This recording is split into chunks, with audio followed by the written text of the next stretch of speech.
Hi guys, this is Mrs. Gastler, and in this video we're going to talk about a little bit more of lesson 6, which is about gravity inside of a planet.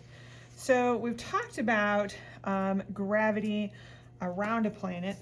So if this is my planet and this is the center of it, okay, and we're some distance along this R here, okay, anywhere on here, if I made a graph, okay, it's going to go down according to that inverse square law, okay? So from here out, okay, it is proportional, FG is proportional to 1 over R squared, right?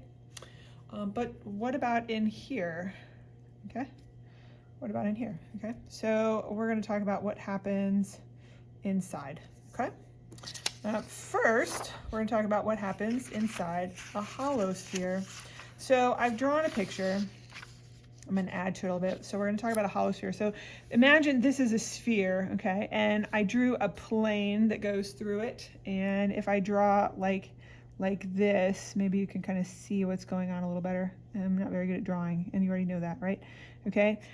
So my plane kind of cuts that sphere in half, and the C is in the middle. Yeah, it's totally in the middle, okay? And this point P is over here, and this line goes through that plane, okay? And this sphere has some mass, and it has a surface density. This is lowercase sigma, okay? Sigma, that's a lowercase sigma. That surface density, all of the mass is on the surface, okay? So it's like evenly distributed on a shell, like a jaw breaker shell. You know, they're hollow in the middle, okay? Actually, no, that would be more like a gumball. Gumballs are hollow in the middle, okay? And so if I look at it from up here, I'm looking down onto my plane, okay? And I draw this again. So my plane is now a square, and I'm looking down on it from above. I've got the C in the center, and this is that sphere, that circle that the sphere makes on the plane. There's my point P, and there's that line going through it, okay? So we're just going to look at this part of it for right now. We'll kind of extend it outward to the rest of the sphere, okay? And now I'm just gonna take a look at the point P and the parts of the circle and so the sphere that are pulling on that point P, and we're gonna look at the opposite sides. Okay, so what I've done is I've drawn kind of made a little bit of an angle here on each side. That's theta right there, and I've drawn lines, okay, like this. So I drew a line like this, okay, and a line like this, so that the angle here is the same as the angle there. And you can see that it makes like a slanted edge here and a slanted edge there, okay? And then I drew little circles because we're really talking about the area on a sphere, not a circle, right? So we've got an area on this side, it's got an area 1, and it's some distance R1 from point P, okay?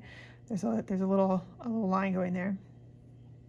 And on the other side, we've got this other area, okay? It's a wider, it's bigger, right? You see that it's bigger, area 2, and it's farther away, right? R2, okay? So it's bigger, okay?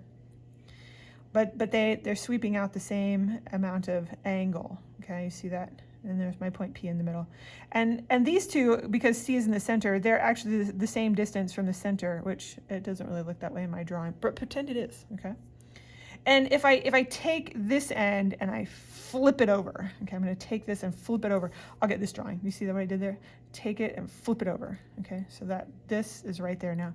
So I've got P, and it goes out this way, and you can see that there's some proportionality. Ooh, it's proportional, but it's a cone. It's not triangles, okay? It's a cone. There's some three-dimensionalness to this, and so when I write my proportionality, A1 and R1 and A2 and R2, it's actually A1 to R1 squared and A2 to R2 squared, okay? But that's a constant, okay? So I could pick any distances, and this would still be a constant, okay? And so we're just looking at those. That's some useful information there, okay? So now I'm going to sweep back down over to this other end again, and we're going to keep that information there. So I've got these two pieces, okay? So now my sphere has a uniform density. So I've got that mass density right there, that surface density, okay? That's just the mass of the sphere divided by the area, that surface area, okay? And so if I want to take a piece of it, a piece of it, some piece of it,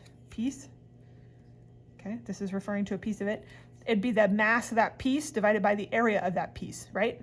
Okay, so I can rearrange that to be like this. I can look at the mass of the piece is that, or the area of the piece is that, okay? And so those are gonna come in useful, one of those more useful than the others later, okay? And so if I'm ready to think about the net force on the point P, okay? And maybe there's some mass at point P, okay? All right, so I've got point P, and maybe there's some mass at point P, okay? And then I've got the mass that's over here on this end and the mass that's over there on that end, okay? I just took this and put it there so it's on a straight line. It's at some R and some R right here, okay? So the net force is going to be the difference, right? They're in opposite directions, so they're going to be subtracted, okay? So when I write that down, I'm going to write down the gravitational force from 1, which is the mass times the mass, divided by the r squared, okay? And then over here, the other one, the mass times the mass divided by r squared. I'm subtracting, right? Because they're in opposite directions, okay? Nothing super exciting there, okay? I'm just trying to move my papers here. I get some things there. All right, there we go. All right, now on the next one, what I've done is I've replaced the mass, okay? See that? See here? Mass 1 is going to be the sigma times the area 1. See what I did there? Mass 1, sigma 1, area 1, okay? And then mass 2 is sigma times area 2, okay? Now, area 1 and R1 squared and area 2 and R2 squared, those are right here. We just looked at those. Those are a constant. So I can just replace both of those with a constant. And I've got G times sigma times a constant times MP and G times a sigma times a constant times MP. And those are the same, which makes it 0. Look at that. That's so cool. That means that no matter where I put my... Let me put this back over here. No matter where I put my object inside that sphere, the force will be 0. It's 0. Okay? Oh, there. Now we can see it. The force inside the sphere, when it's hollow. When it's a hollow sphere, the force inside is 0.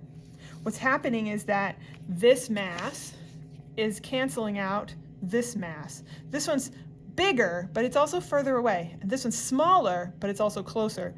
That means the force is the same. So if I were going to draw a force diagram for P, that's Fg1 and that's Fg2. So the net force is 0. And that's going to be true for any pair of sides or edges that I pick. They all balance out, every last one of them. So the net force is 0. So it's 0 inside, then it's whatever the force is at the surface, and then it goes down by r squared the further you get away. Isn't that cool? That's so cool.